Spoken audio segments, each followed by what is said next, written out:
What is going on, Pittsburgh Steelers fans, and welcome to a very special Winners and Losers podcast. It's part of the Let's Ride podcast, which is a part of the Steel Curtain Network, a proud member of the Fans First Sports Network. I'm your host, Jeff Hartman.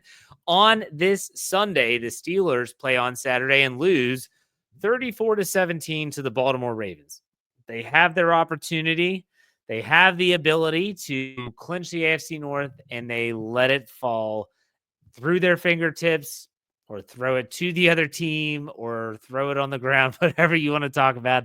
The Steelers do not capitalize on the potential takeaways that could have turned the tide in their favor. And on top of that, they don't do the necessary things on defense to actually win the football game. Now, you're probably wondering, what are my general thoughts on this game and the direction of the team? I'm going to do that on tomorrow, Monday's Let's Ride podcast, and make sure you check that out. This is just the winners and losers. We have 3 winners. We have 7 losers. Now, if you give up 34 points and you make some mistakes the way that the Steelers did in this game, you would think, Jeff, like, how do you not have more losers than that? Well, I didn't feel like having everyone sit here for 2 hours. And on top of that, I looked at this and said, yeah, I could nitpick every single individual player that might have made a mistake or two throughout the game. I didn't want to do that. Didn't feel like it was appropriate. So we have 3 winners. We'll take a quick break, and then we'll dive into the losers on the second half of the show. Let's start off with the winners. I'll say it. Minkah Fitzpatrick is a winner. Minkah Fitzpatrick, his stat line is as such: 6 tackles, 2 solo. He had 2 pass defenses and an interception. That's right. The last time he had an interception was back in, I think, January of 2023. Just incredible how long this drought was that Minkah Fitzpatrick didn't have an interception. And then he finally does, of Lamar Jackson. It was great to see him get his hands on a football, because other than that, Minkah Fitzpatrick, I said this to Dave and Brian. We were talking after we recorded the Steelers preview the other day, and they're like, man, like, a lot of people are just so down on Minkah Fitzpatrick. And I was like, I get it. The problem with Minkah Fitzpatrick, and it's not a problem, is that when he came onto the scene for the Pittsburgh Steelers, it was splash play after splash play, interception, picks, forced fumble, fumble recovery. He always was around the football. It became this standard, this bar that he set, that was really unfair for anyone to ever try and reach that all the time. And so even though Minkah Fitzpatrick is having a really great season, he's doing a great job in coverage and tackling, he wasn't having the splash plays. Finally, he gets that proverbial monkey off his back. He's got his interception. Maybe this opens the floodgates for him, and maybe he starts to get his hands on the football a little bit more. But good for Minkah. He's on the winner's list. Next, let's go to the red zone offense. Steelers' red zone offense had been an issue. It had been an issue with Russell Wilson at the quarterback. We had over games. We'd have turnovers in the red zone. They go 2 for 2 against the Baltimore Ravens defense that had been pretty stout in that area. A lot of people will point to the Russell Wilson fumble and say, well, Jeff, wasn't that a red zone opportunity? It was not. It was outside the red zone. He ran for 20 plus yards before the fumble, and you got to be inside the 20 to be in the red zone. But the red zone offense is starting to kind of figure it out. Problem is, you just got to get there more often. The last winner, the third and final winner in this game, is Calvin Austin III. He has 4 catches, 65 yards, a 16.3 average, a 44-yard long, and 5 targets. And I'll tell you this, that if Russell Wilson throws the ball, that the 4th and 6 play that they run, the deep shot down the field, if he throws that ball sooner to Calvin Austin, that is a huge gain, if not a touchdown. He was streaking down the middle of the field. The ball was a little bit late, and it wasn't on time. Therefore, let Kyle Hamilton come across and make a play on the football. But I've been really impressed with Calvin Austin, especially in this game. Everyone's been asking, okay, who's going to step up? Who's going to be someone that can be a difference maker for the Steelers? And I think throughout this season, and especially in this game, I've realized that Calvin Austin III is not just a gadget player. When he was drafted out of Memphis, I think I wasn't alone when I thought, this is just one of those little fast guys. You know, maybe he's going to get the ball on a reverse from time to time. He'll be a punt returner, maybe a kick returner. We'll see. And, that's just what he's going to do. That's where he's going to live. He has turned into a much better receiving threat than I ever envisioned he would be when he came out of Memphis. I mean, I look at this and think that Calvin Austin, if he can continue with this type of production, And 4 catches for 65 yards is really nothing to write home about. But if he can keep up this type of production when George Pickens returns to the lineup, now all of a sudden the Steelers have another viable threat. He's not just a gadget guy. He's not just another receiver. He is a viable threat. So I like what I'm seeing from Calvin Austin. Loved what I saw in this game. That toe tapping catch on the sideline was absolutely amazing. Great, great catch. Calvin Austin III. He had a great game. Deserves to be on the winners list. Then, all right, I'll tell you what. I'm so used to just going straight to the losers. What we're going to do, if you're listening on the audio side, we're going to take a quick break. We're going to go hear a word from our sponsors, and we are going to hear the losers after that. So stay tuned. We'll be right back.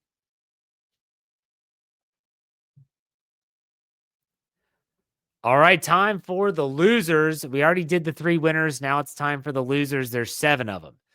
I'm going to be really, really blunt here. The first loser, and it's not really in any particular order, is Russell Wilson.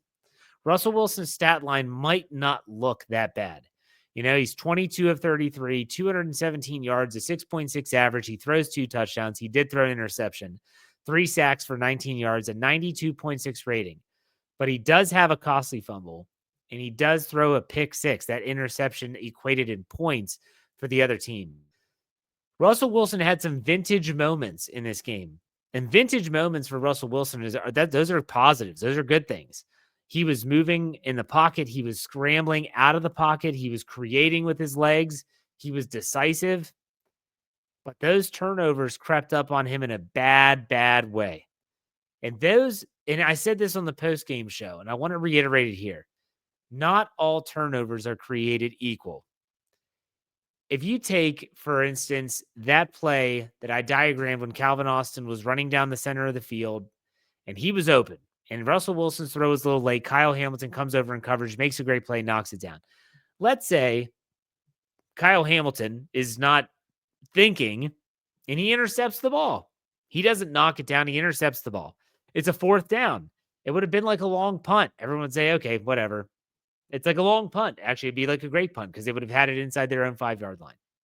But instead, that situation where you have those type of turnovers, then there are those takeaways, the turnovers that are unbelievably costly. And I would say that the Russell Wilson's 2 turnovers were of that ilk. The fumble. I still believe, and people can debate me on this, that's fine, that fumble was the deciding factor in this football game. You can talk about how they came close. You can talk about this. You can talk about that. It doesn't matter. Everything hinged off of that play. When Russell Wilson scrambles and he has the whole field in front of him, I mean, he's coming to the goal line. This is not like he has a full field 100 yards in front of him, but he has no one really in front of him. He has to see the defender and say, I'm either going to cover this ball up and dive for the end zone, or I'm going to slide to get down so I don't get hurt. But what he did and didn't protect the football, man, was that a killer play. Because why? It took points off the board. Minimum 3, maximum 7. What makes matters worse is that the Ravens then drove 96 yards the other way, and now it's a 14-point swing. You can't do it. Let's also fast forward a little bit. Think back to when you have a situation where Derrick Henry rushes a 44-yard run. You're thinking, man, this is such a back-breaking play. This was after the turnover on downs. And then what does Lamar Jackson do? Throws that interception to Minkah Fitzpatrick. Okay, new life. Here we go. We got the ball back. What does Russell Wilson do? Maybe he has the worst throw of his tenure with the Steelers. It's behind. It's late. It's behind Michael Pruitt. It's late. Easy interception for Marlon Humphrey, and he walks into the end zone, pick 6, and really from that moment on, the game was over. Those 2 plays, I don't care about the yards. I don't care about the average, the touchdowns. Those 2 plays were absolutely killers. And that's why I think this is the first time Russell Wilson has found his way on the losers list. Not a good look. All right, let's go to the next loser, which could easily have been the number 1 if I was ranking them. The run defense. The Baltimore Ravens rushed for 220 yards, a 5.8 yard average. And to make matters worse, Derrick Henry, he ran 24 times for 162 yards. So there's going to be moments where a lot of fans out there are going to say, well, the Steelers are banged up, and they are. I get it. They're going to say, the Steelers secondary, you lose players. We'll talk about that here in a second. This is going to be tough. It is. What excuse does the run defense have? Inside linebackers were all healthy, stayed that way the whole game. Defensive front was only missing Larry Ogunjobi. I love Larry O. I don't think he's that type of player where if he's out of the lineup, everything falls apart. So what's the excuse? TJ Watt played. He wasn't healthy. You could tell that. Alex Highsmith was in there. Nick Herbig, Preston Smith, you name it. The run defense was probably, it was the most disappointing part of this football game. Easily the most disappointing part of the football game. The Steelers needed their defense to step up. They needed their defense to have an answer at times, and they never got it. So you think to Russell Wilson's fumble at the 4-yard line. I'm not alone, probably, and I'm sure there were coaches and players on the offensive side of the ball that said, yeah, that sucks, but defense will get us the ball back. Don't worry about it. They're going to do their job. They didn't do their job. They didn't do their job almost the entire evening. Very rarely did they force a punt. And so the run defense, they were struggling. And a lot of that is good as the next loser, tackling. Another bad outing. Back-to-back games now where sometimes it looked like the Steelers defenders were making business decisions. What does that mean, making a business decision? Well, it's pretty simple, actually. You have someone like Derrick Henry coming down at you, meaning running right at you. You have to make a decision. Am I going to lower my shoulder and potentially injure myself? Or am I going to make a business decision and I'm going to just kind of throw myself at his feet and hope for the best? The Steelers had a lot of these plays, a lot of these Olay plays for those major league fans out there. We're talking about Dorn out there taking infield practice, saying, I'm not about to take one to my eye and lose my sight. They made business decisions, and it was bad. Mike Tomlin had to address this after the game in his post-game press conference, saying they have to continue to work out the kinks. They're going to continue to go to work. It better improve real quick. I know Deshaun Elliott is one of their best tacklers. Having him and Minkah Fitzpatrick on the field really helps in that regard. But that was bad. Another bad outing in the tackling department. All right, so let's take a look at the next loser. Costly turnovers. I've said this before. I've said it again. The Steelers had a pick six interception, a fumble loss. We know this. It's a trend.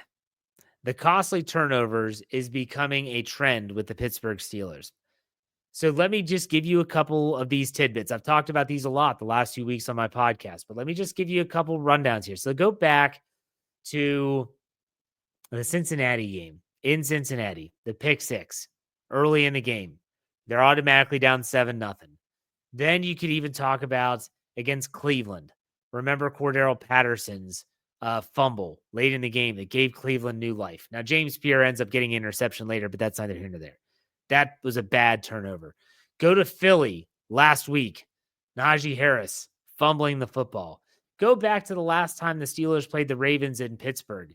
Marlon Humphrey, who got Russell Wilson twice this season, he had that interception on that really awkward play where Darnell Washington looked like he was targeted. This is an ongoing trend for the Steelers, where they have these costly turnovers in the most inopportune times. Not all turnovers are created equal, but the ones the Steelers are finding themselves in are costly. They are either costing them points. It's the second pick six that Russell Wilson has thrown, or they're costing the Steelers value. They're taking points off the board, just like the fumble at the 4-yard line. The Steelers need to find the ability to have a clean football game. They have not had a game without an interception since well before without a turnover, well before Russell Wilson took over. I'm going to have to go back and look and find when was the last game the Steelers did not have a turnover on the offensive side of the ball. It's been a while, and the turnovers they've had have been costly. If they want to beat the Chiefs on Wednesday, if they want to do anything in the playoffs, they have to eliminate those plays. Plain and simple there.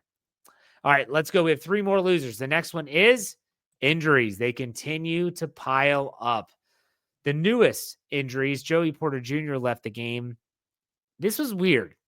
So after he left, right away, the Steelers PR team puts out a tweet that says that Joey Porter Jr. is questionable to return with a calf injury. Calf. Okay. Then Joey Porter tries to come back in the second half. Clearly is not going to be able to make it go. He's then removed from the game. And they say Joey Porter Jr. is not going to be returning. He is out. So then what happens? After the game, Mike Tomlin talks about injuries and says that Joey Porter has a knee, a calf, a knee. They're not the same. We'll find out more today, Sunday. But I'm curious as to what this injury actually is. Is it a knee injury? Is it a calf injury? Inquiring minds want to know. Now, Ben Skoranek, wide receiver, who's actually having himself a hell of a game, he left with a hip injury. He tried to come back as well, and he was not able to finish, and so he left. So now this gets added to this long list of injuries now that the Steelers are dealing with. Maybe will they get a Deshaun Elliott back against the Chiefs? Will they get George Pickens back? I don't know. Will they hold them out? This is going to be really interesting how the Steelers coaching staff, Mike Tomlin especially, handle these injuries down the stretch. Okay, next let's go to secondary communication.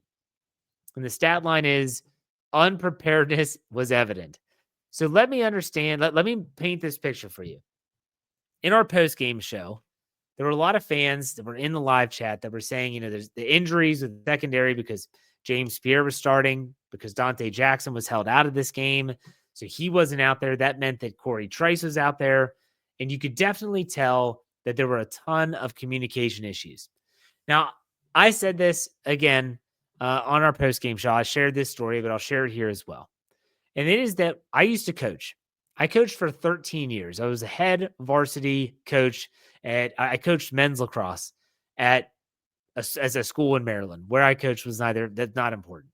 And I used to always tell my varsity backups, pay attention to the details. And I had a kid one year who said, what do you mean? You always say that. What do you mean? I said that if there's an injury, or maybe that person is sick, or whatever the reason, and they're not in the game, and you're in there, I need you to know what is happening. To give you a clear-cut example, in the sport of lacrosse, you can have almost like a power play in hockey where you have one more player or two more players in the opposition. So we have specific plays and a specific group of guys that go out there and make those plays. So I would tell the guys when we were doing our man-up practices, you need to pay attention. They'd say, well, I'm not on man-up. But what if one of those guys gets hurt? You have to know what to do. So our practices were very detailed, everyone had to pay attention. And I was very fortunate that I had kids that were very, very, very in tune to that premise. And they did practice that, what I was preaching. When James Pierre, Corey Trice, when they get in the game, if there's communication issues or they don't seem to know what's going on, that's an issue. I knew that when a backup player was inserted into the game when I was a coach, their skill level is not that of the starter. If it was, they wouldn't be a backup. They would be a starter. But I wanted them to not have mental mistakes. Don't go on the field and not know where to go. Don't go onto the field and not know what the assignment is. Don't go onto the field and not know what the situation is. And that's exactly what is happening with these Steelers secondary players who are coming in, and it's like they don't understand the assignment. That comes to the individual not being prepared. It also comes down to a coaching staff not getting them prepared and demanding that they're prepared. Backups or not, know your freaking responsibilities. You saw all these movements. Oh my gosh, go over here, you there, whatever. Get it together. If you're a backup, who the hell cares? You should know your job. You might not be able to execute it. Look at Beanie Bishop. He's a great example. Beanie Bishop is not athletically gifted like Zay Flowers. Zay Flowers was a top draft pick out of Boston College, and Beanie Bishop went undrafted out of West Virginia. That's a mismatch. Beanie Bishop was in the right spot. He was doing his assignment. He's just not skilled enough to get it done. Talk about the Steelers' depth there. I'm not blaming Beanie Bishop necessarily in that regard. Steelers maybe need to get better personnel. Hope this makes sense. Made sense to me. Maybe it doesn't to you. Last loser. Here we go. Missed opportunities. The Steelers are a team that thrives on taking the ball away. And they had opportunities in this game. And even if you go back to last week's loss in Philadelphia, they had The ball on the turf, and the Steelers got it. TJ Watt punches the ball out of Jalen Hurts' hand. The Steelers recover. Cooper DeJean fumbles on a punt return. Steelers recover. In this game, Desmond King fumbles on a punt return twice. Steelers don't recover. Alex Highsmith with a beautiful pass rush, strip sack of Lamar Jackson. And did we get the football? No, the Steelers don't. They don't recover once. These are missed opportunities. The Steelers thrive on these opportunities. And when the Steelers are turning the ball over, which is an unfortunate trend for the team right now, when they turn the ball over and they're not getting it back, that is a recipe for disaster. These 3 forced fumbles with 0 recoveries, if they would have just gotten 1 or 2 of them, would have completely turned the tide. This team, and I'll probably talk about this more tomorrow on the Let's Ride podcast, is unbelievably fragile. The way they win is like pins and needles. It's like walking a tightrope. Not much can go wrong. You have to walk it straight and narrow. That's a problem. We'll see what the Steelers do, but those missed opportunities, when did they come back to haunt the Steelers? All right, that does it for me on this special Winners and Losers podcast right here on Let's Ride. Make sure you check out all of our podcasts. We're going to have Dave Schofield a little bit later today with the Mike Tomlin press conference recap. I'll be back tomorrow with keys to victory against the Chiefs. We got to turn the page quick, folks. We got to get you all ready. We got to get everything ready. So we're going to have everything for you. My thoughts on the game and where the team is trending, the latest news from Mike Tomlin's press conference. We'll have that all for you right here at Steel Curtain Network. Make sure you check out all of our podcasts, and make sure you check out steelcurtainnetwork.com. That's steelcurtainnetwork.com for all your latest articles and ones there. But that does it for me. He finishes out. Be safe, be kind, and God bless. Have a great weekend. We'll see you tomorrow, Monday. Always go Steelers.